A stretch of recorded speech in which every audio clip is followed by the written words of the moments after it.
goodness me.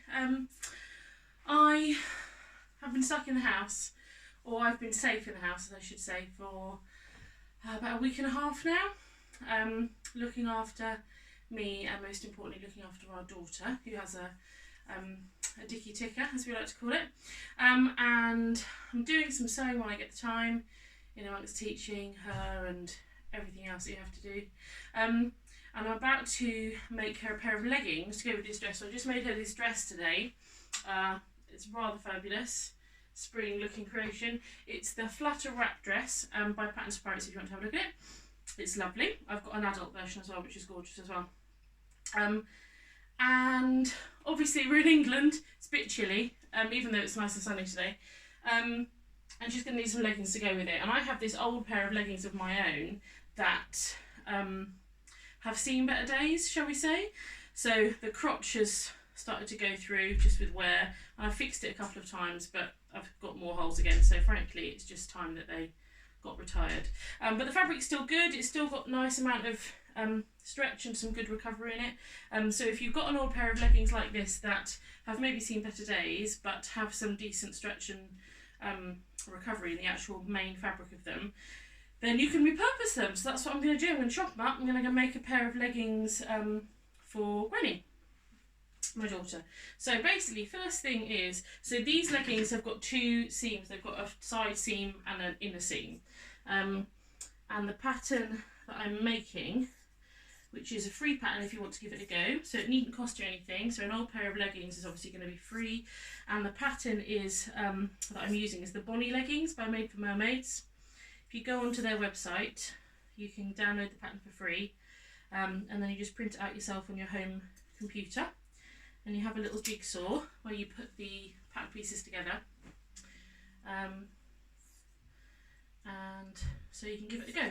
So most designers have got one or two free patterns, so you can give them a go and see if you like them and their style before you kind of give them some money. But Made for Mermaids has got loads, so every Christmas they release 12 free patterns as like a Christmas gift for all their followers, which is awesome. So if you want to give them a go, that's the best way of doing it. So what I have just done is I've just sliced the inner seam from the ankle up to the crotch and then down to the other ankle. And then what I'm going to do now is I'm going to go around the crotch seam, a lot of crotch, so I'm going to cut here and then cut there, so that I've got two separate pieces of fabric basically. So I upcycle and repurpose things a lot. I've got, so behind all my pattern pieces here, I've got bits of clothing, stuff that I've bought from charity shops that I thought I liked the fabric that I could chop up and make new things with. Haven't got around to doing them all yet, I never do, but it just means if I ever run out of fabric or whatever, I've got what I need at hand to be able to kind of make whatever I fancy really. Okay, so now I've got two legs. So I've cut up the inner seam and then around the crotch seam on both pieces, so I've separated the two leg pieces. And then what I'm going to do is, I'll put that over there actually, lay my pieces out right sides together. So with your fabric you have a right side and a wrong side, so the right side is going to be the patterned side, or if you've got a plain fabric like this, you'll have a piece that looks like it's got knit stitches. If you've ever done knitting, you've got little V's, and then on the back you'll have pearls, little bobbles. But if you're upcycling something, then obviously you'll be able to tell because it's hemmed on the wrong side. So you lay it out on your cutting board or your table if you aren't lucky enough to have your own kind of sewing space. I'm fully aware of how lucky I am to have this whole room to myself to do sewing, although I have obviously been sharing it over the last, it feels like ages, but it's only been a week and a half, or week I think actually, with my husband. Oh no, it's been a week since the school's closed, isn't it? But we've been at home for a bit longer than that. Okay, so I'm matching up the ankle seams, because if at all possible, or the ankle hems, if at all possible, I'm going to reuse those. If I can make my life any easier for myself, then I will. So if I've already got a finished hem, then I'm going to use it if I at all can, basically. So I'm going to line those up and see if I can get the pattern piece to fit within the space that I've got of usable fabric. The bit here has gone a bit holy. Yes, look at that, lovely. So I can just use the hem that's already there. Now, the pattern piece has got a 1/2 inch hem allowance already added onto it. So if you're going to use a piece of fabric that's already got a hem, you'll just need to take kind of 1/2 inch off the pattern. You can either fold it down or just slip it off the edge of the fabric, which is what I'm going to do. As I say, this is the pattern piece I'm using. This is my front rise, this is my rear rise. If it looks a bit funny, it's because I've matched sizes. So my daughter is quite slender and quite tall, so she measures an age 7 for height, but an age 4 for her waist and her hips and everything else. Which is why I make her clothes. If I bought her a pair of leggings in a shop, they would just drop off her if they were long enough, or they'd be like capri length or knee length. So I match sizes. So this is an age 7 height and an age 5 waist. You don't really want to mash more than about 2 years or 2 sizes worth, because things start to look a bit funky, really. And an age 5 will do her fine. She's probably not quite the 7 in height yet, but frankly I want her to fit these for a little while. So I'm just hanging the pattern a 1/2 inch over the edge of the finished hem at the bottom. I'm just trying to flatten out what's going on up here. So it all lays nicely. There we go. And then I'm just going to throw a few pattern weights down. You don't need many. It's just to stop it shifting. Oh, a bit of random fabric. Stop it shifting too badly. And then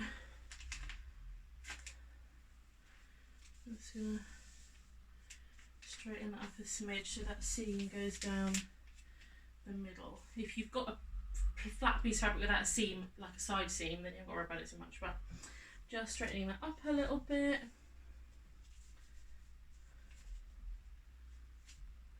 Marvellous. Right, then I'm going to use a rotary cutter. I keep one for cutting out my paper patterns and one for cutting out my fabric.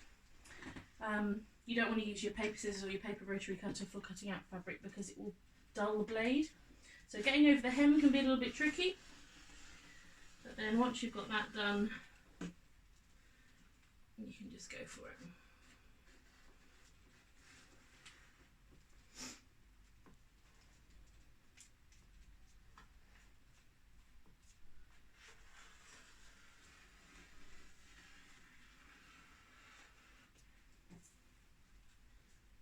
So they'll only be so long I'll be able to do this for her before she gets so tall that it just won't work anymore. But while I can, I will. So, those are our legs cut out. Already hemmed, so we haven't got to worry about hemming them. I'm just going to pop these over on the desk and just see what I can do with the waistband.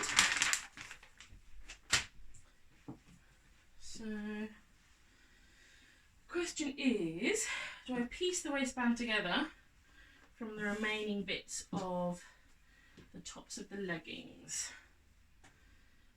Might look a bit bitty, but you're not going to see it because it's going to be underneath a t-shirt or a dress or whatever anyway. So I think we'll just do that. Save me dipping into my stash and cutting a waistband out of some other kind of contrasting fabric. What I'm going to have to do is just chop the top waistband off because it's distorting the rest of the fabric underneath it, because the elastic's smaller than the rest of the fabric. It's drawing it all in and sending it all a bit skewy. That's better. So now it's nice and flat. Lovely. So the waistband is supposed to be cut. Oh no, it's not supposed to be cut on fold, is it? I'm thinking of adult sizes, so I only need one of these. I was thinking I was going to have to sew two bits together, but obviously I'm not. If I engage my brain. I'm just going to make sure the seam is in the middle, because then it will look like a two-piece waistband, so a front piece and a back piece. I'm not going to bother with weights for this. It takes too long. I know some people like to pin or draw around pattern pieces and things before they start sewing, but honestly, you don't need to. Like I say, as long as you hold on to it, you're fine. Okay, so those are my bits. I'll pop them in the bin. And then, I'm going to swing this round. Hopefully this will work. And then angle it down a little bit. Come on, little machine. My tripod's lost a screw and it's a bit wonky. I think I've also, there we go, zoomed in somehow. Marvellous. So there we go. Sewing station. Hello. Hopefully you can see me. Right, so I've got 2 leggings. Get rid of the pattern pieces. First thing I'm going to do is I'm just going to sew up the leg. So I'm going to take my one piece of legging and bring the hem together. I'll pop a clip on it. The hem, just so you can see what I'm doing really, more than anything else. And then I'll pop a clip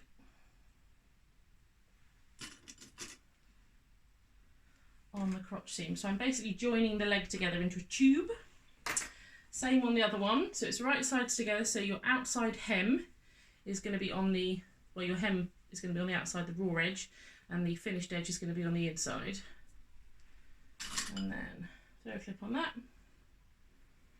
Come down here. And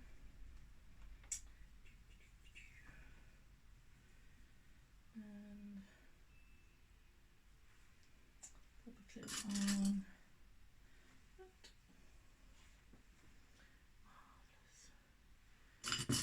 Throw one in the middle, just for the sake of ease.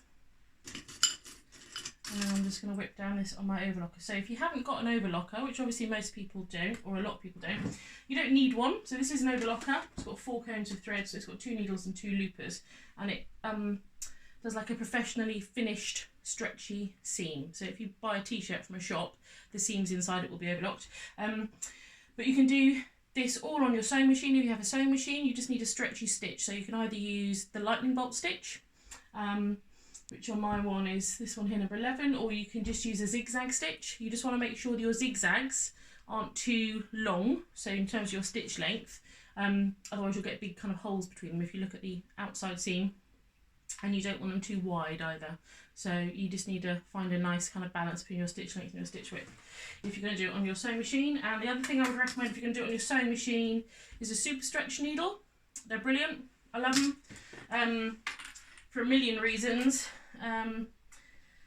But they basically save you having the trauma of skipped stitches without having to worry about it.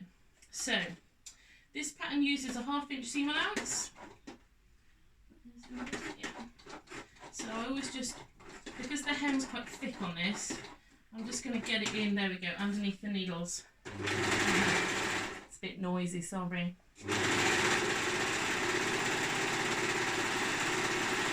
But you can also see that it is super quick.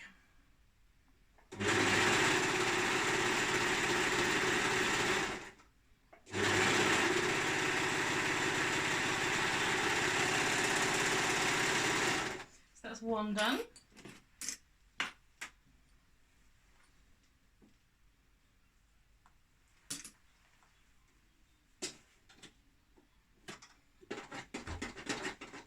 So if you just put your foot down at this point and don't kind of hold on to it, then you'll find your top piece of fabric is pushed away from your bottom piece of fabric, and you'll end up with an uneven length to your trouser leg at the bottom.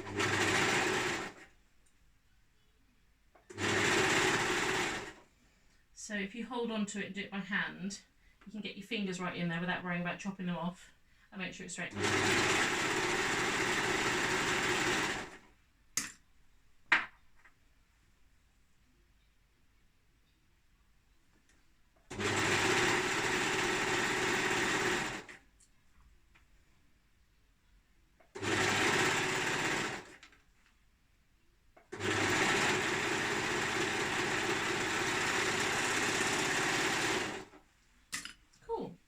So we've now got 2 legs.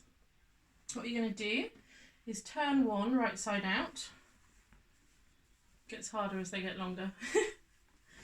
There we go. And then you put your right side out leg. The easiest way I've found is to throw it over your own arm. And then put your inside out leg over your right side out leg.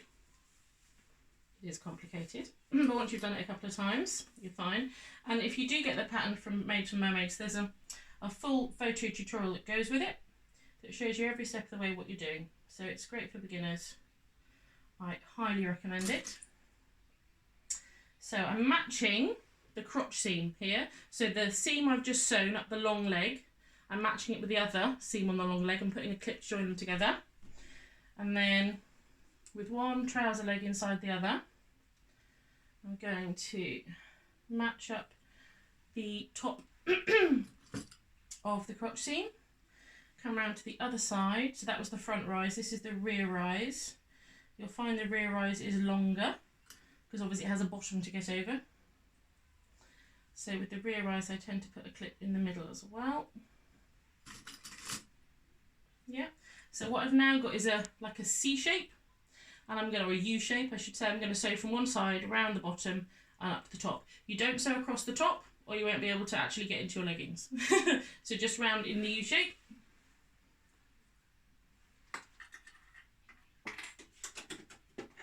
This time, because there's no big seam to get over, or hem to get over, I'm just going to go for it.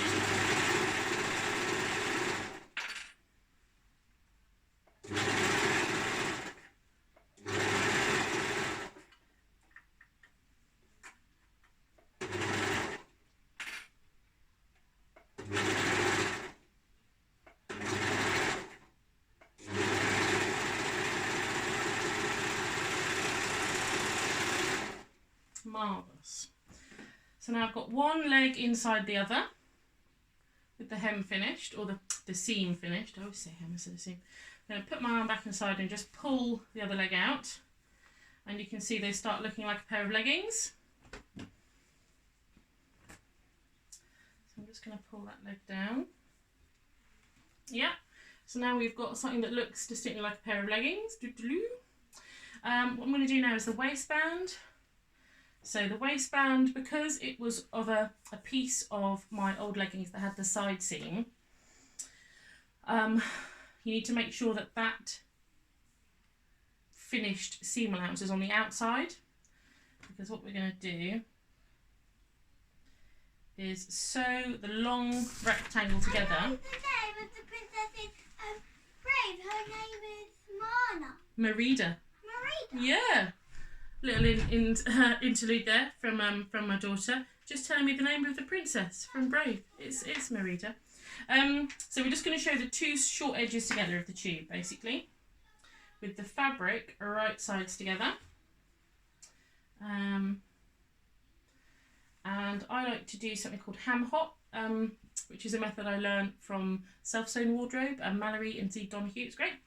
So rather than just sewing straight across, I then fold again and then sew across.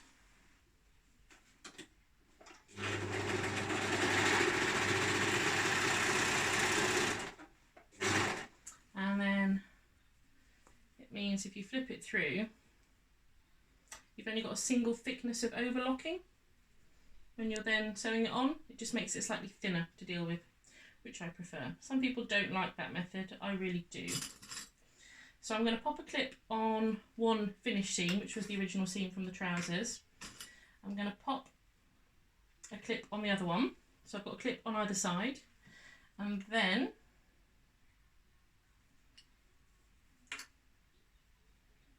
I'm going to pop a clip on that side.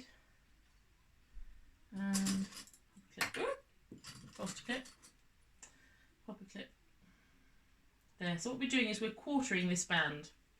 Yeah, so I've got one on either side, one on either side. So you've got 4 nice even quarters. Then you're going to get your trousers.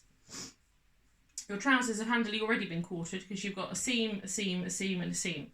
So your back of your trousers, remember, is the longer rise. So if you hold the crotch seam here and pull, wherever the longer rise is the back. I always mark the back of anything I'm making with a pink clip. Just means if I put it down and come back to it, I know that's the back. It's really easy to get things confused and sew the wrong thing to the wrong bit. So the back of my waistband, so if I'd done this as one straight piece of fabric without already having a seam in it from the previous trousers, I'd put my finished seam when I sewed it together into a tube at the back. But because I've got two finished seams, one from the original trousers and one that I've just sewn, I'm going to put them on either side instead. And what you do is you just slip your waistband inside your leggings with all the raw edges together. So the folded over bit is inside and the raw edges are facing up. And I'm just going to go around and I'm going to match the clips up to each other.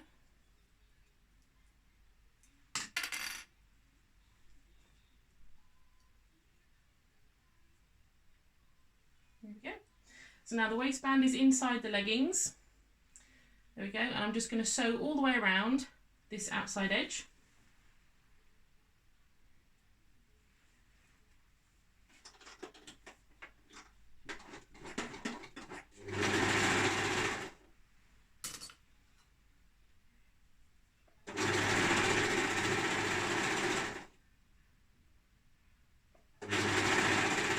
So the important thing is just to make sure that all those three raw edges, the two raw edges of the waistband and the one raw edge of the leggings, are all lined up together.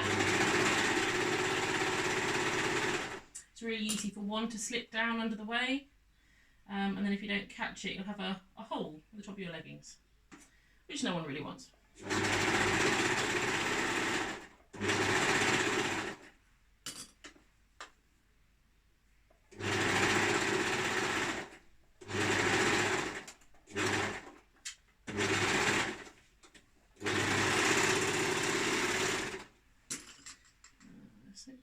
Right back.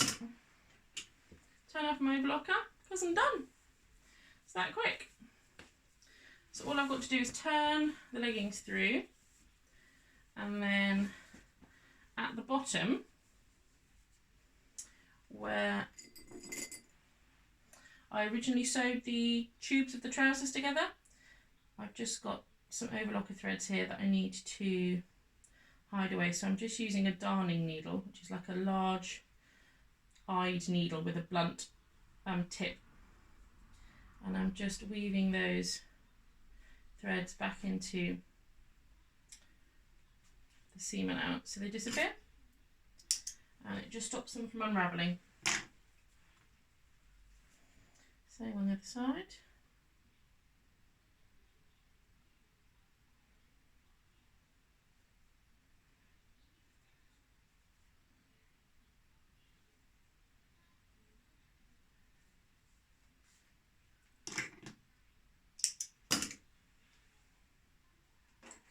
Bits. Put the clips away. All the child runs off with them. There we go.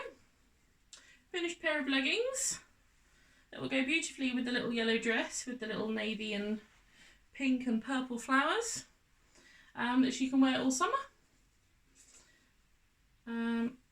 Probably took, what was that, about 15-20 minutes? I'll have a little look in a second.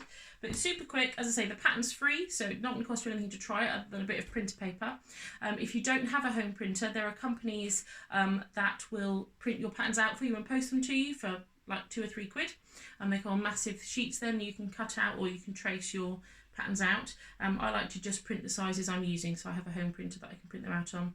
And then you just put the pieces together with Print Stick. Takes a few minutes. I find it quite zen. I quite enjoy putting patterns together. I'm odd like that. And like I say, the fabric for the pattern came from a pair of old leggings that were gonna have to go to the recycling because they couldn't have been reused because they had holes in them and had been fixed enough times. So there we go. Hopefully that was useful. I'll probably do some more videos. Like I say, I'm going to be at home for an indefinite amount of time, as well as doing Slippy Chicken. I work 4 days a week at my old job in a bank. Big up my workmates who are still there slogging away, helping our customers. Much respect to you. Love you lots, miss you loads. My work have been very kind and have sent me home to look after myself and my daughter, so we're in isolation at home. So my husband's going out and getting us bits and pieces as and when we need them, but he's working from home as well.